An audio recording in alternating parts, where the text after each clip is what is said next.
You may have noticed that near the very end of my CV, I've written Dungeon Master. A Dungeon Master sounds like a dark, kinky hobby.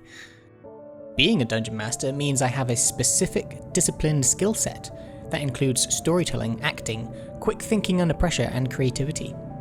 It's an exciting and challenging activity shared by millions of people all around the world, and I thought I'd use this opportunity to let you in on what it means to be a Dungeon Master. A Dungeon Master is just another way of saying Games Master. And a Games Master is someone who acts like a game engine for video games, but for tabletop games and board games.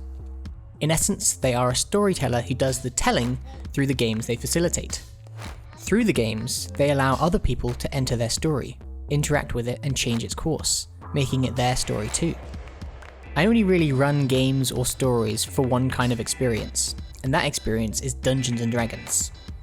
As Games Masters of Dungeons & Dragons, we call ourselves Dungeon Masters, or DMs for short. Brought to life in the 1970s by Gary Gygax and a few other nerds, Dungeons & Dragons is a pen and paper fantasy role-playing game.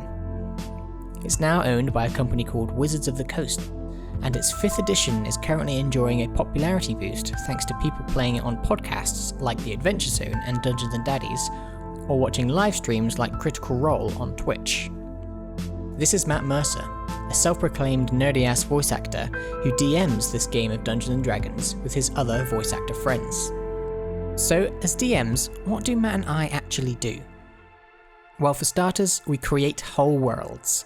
We dream up settings, locations, places, and events, and populate them with characters, creatures, plots, politics, and peril. To help us, Wizards of the Coast have published an awesome library of sourcebooks, which are packed full of inspiration from the worlds they've created for Dungeon Masters to use in their campaigns. DMs may also help their players create the roles they wish to play. Working together, we craft a character with flaws and a fleshed out backstory. Typical roles in D&D would be a elf ranger, quick and cunning and proficient with her bow, or perhaps a human wizard, powerful and squishy, but proficient in spellcasting. When DMs run a game for people, it's less a leadership and more a collaboration with them. Together, a story is weaved on the spot through active play. It's a live performance. Dungeon Masters have an awful lot of fun running games with our players. It's an enormous joy inviting my friends as players to explore my stories, turning them into our stories. Together we discover wonderful worlds, vanquish villains, and laugh at all the ludicrous antics that can unfold. If you want to get involved with all this fun, I'll tell you how.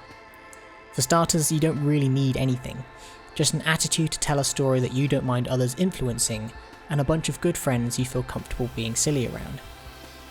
Get together, say you're on a sailing ship. Give them each a 2-word character with an item, like proud captain with a rapier, or sly cook with a knife, and then suddenly pirates attack, or the Kraken!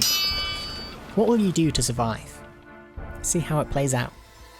If that whets your appetite, then the best thing to do now is sign up to D&D Beyond and buy the Beginner's Pack, which has all the basic rules and a short pre-made adventure which you can run.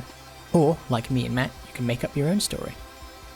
Some quick tips to get you rolling though. Think of your plan or your story as just a good basis of which to change your mind. Plans are useless, but planning is indispensable. And don't be afraid of killing off your players' characters. Thank you for listening to me briefly tell you about my passion. I hope watching this video is the start of your own Dungeon Master story.